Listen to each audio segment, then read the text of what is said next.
Well, I saw it myself just yesterday. Leaves falling. And we've all seen it. The colors are starting to come on. It's a time of change. So many folks, oh, I want summer. I want summer. A few folks, oh, I can't wait to start skiing again. But this is a time of change. It took me many years to really comfortably answer that question. Comes up every once in a while. What's your favorite season? Well, I kind of like them all. But finally I realized this is my favorite season. Just the stark, dramatic change.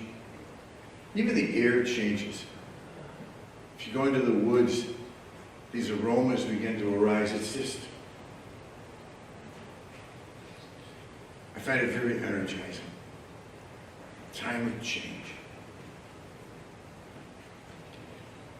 This gospel passage ends with a challenge and a lament from Jesus to the chief priests and the elders of the people. Even when you saw tax collectors and prostitutes, the greatest sinners out there, even when you saw them, believe John, not you. You did not later change your minds and believe him.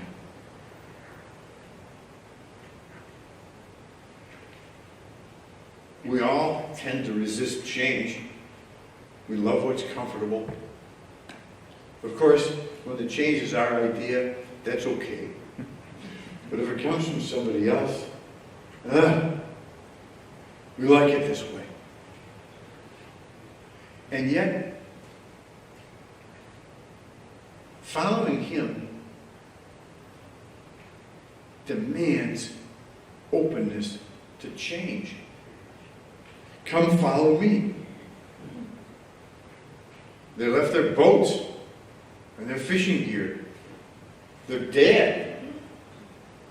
They followed him. Die to yourself.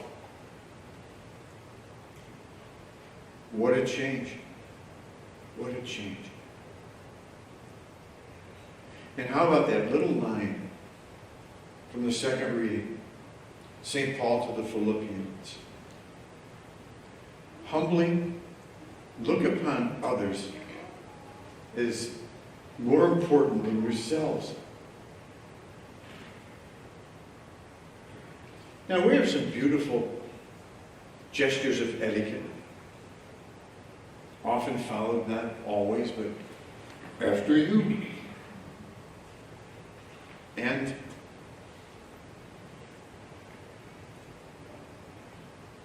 this one doesn't get followed a whole lot. But you know, when dessert is served at a dinner, you're supposed to wait until everybody is served. Even if your ice cream is melting at the table. Humbly regard others as more important than yourselves. Now that takes me back to the first reading. The Lord's way is not fair. I'm more important. Don't you know who I am? Humbly regard others as more important than yourselves.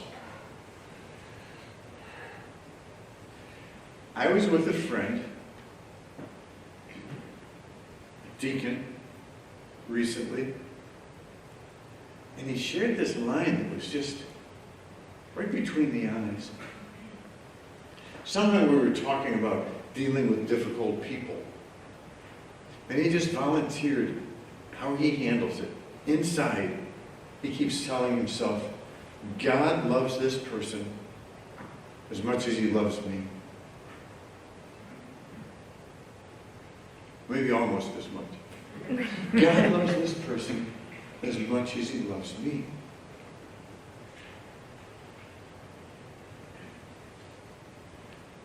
Humbly regard others is more important than yourselves.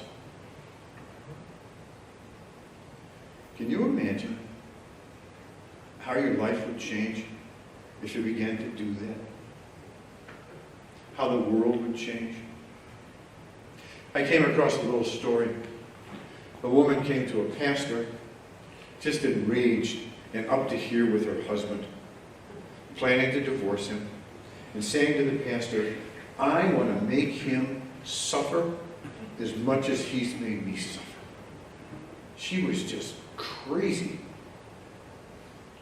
with a spirit of revenge and hatred for her husband. The pastor said, tell you what, just try this for 30 days. If nothing changes, come back, and it's probably time to end your marriage. But for 30 days, quit picking at him and start complimenting him.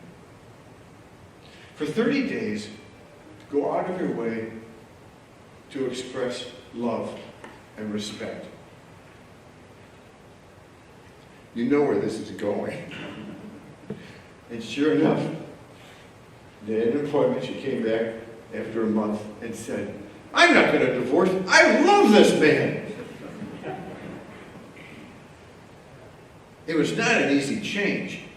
And I can imagine those first gestures of outreach and kindness and love were incredibly difficult. Humbly regard others is more important than yourselves. Do you notice the theme in this homily? Wow. Yesterday, at Abundant Life Church right in downtown Brooklyn, there was a food giveaway. I forget the name of this operation out of Blissfield, but they're fairly high profile, and they do a lot of incredibly generous giving. And this was their second dairy giveaway. Knights of Columbus helped with another one of these in town about a month ago. And I thought I'd stop in, and I did.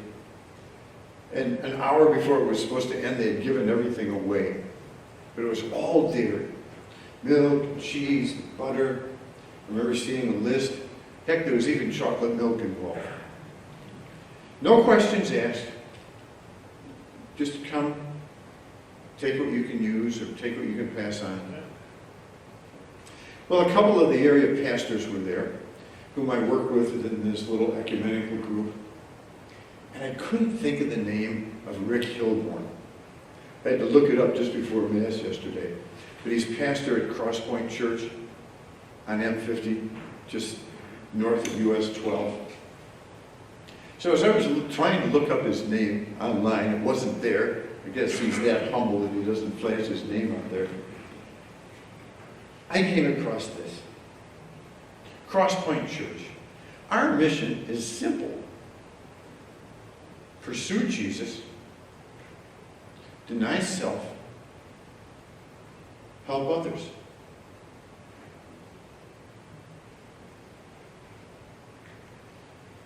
I'm not going to leave our church. But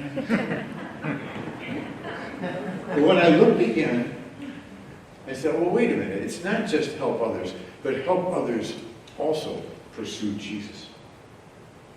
But yesterday, there was their pastor helping others. Humbly regarding others as superior to himself. Today happens to be World Refugee and Migrant Day.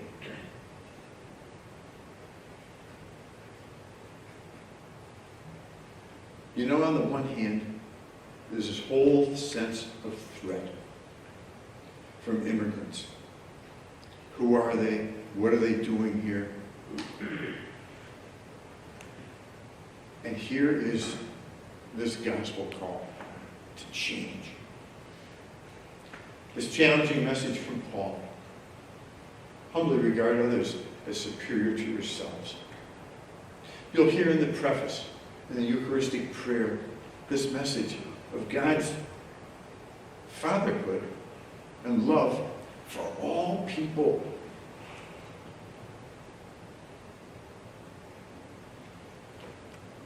That's our call to imitate. I know it's not an easy change. I know that no personal changes are easy. I know it's easy for me to talk about change, easier to talk about change than it is to do it. But hear it. One last time, humbly look upon others as superior to yourselves. Now that's a change that is not easy, but it is life-giving. And it is definitely a change for the good. May God bless us all. Amen.